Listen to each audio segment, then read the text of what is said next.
I think we've been awarded the leader in our category due to the fact that all the employees have bought into it, so everybody's played a role, and the fact that we've developed a strategy and everybody's following it.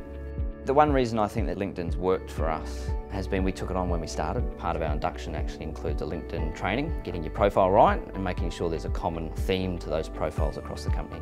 We get our employees to share content by creating a bit of competition around engagement scores. So whenever you post an article, they're very quick to let everybody know and make sure they're sharing and liking that article to improve their engagement score.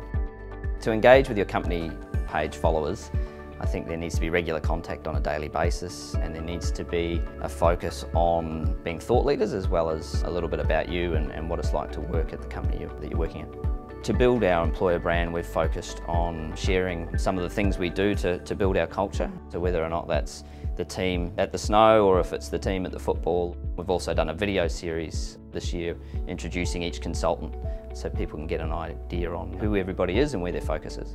We do have a dedicated content marketing strategy, which we revise every sort of 3 to 6 months. To measure the performance of the last 6 months, we tend to look at the engagement score first and foremost of each post and each article, and then we look at some of the self-generated stuff as well and how well that's working. And then we look at the amount of followers we've collected and the quality of those followers over the last few months as well.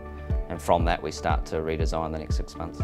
Tips for creating a content strategy, I think the big one is buy-in from everybody in the organisation that's going to be involved. Trying to tell people to do something is a bit harder than getting them bought into the decision. I think the key thing then is working out amongst you what's going to work and what's not. In terms of time, it can be time consuming. And then actually developing a calendar of who's doing what and when is really important. And then the key thing I think is making sure you're assessing that and modifying it as you go along to make sure you're improving it.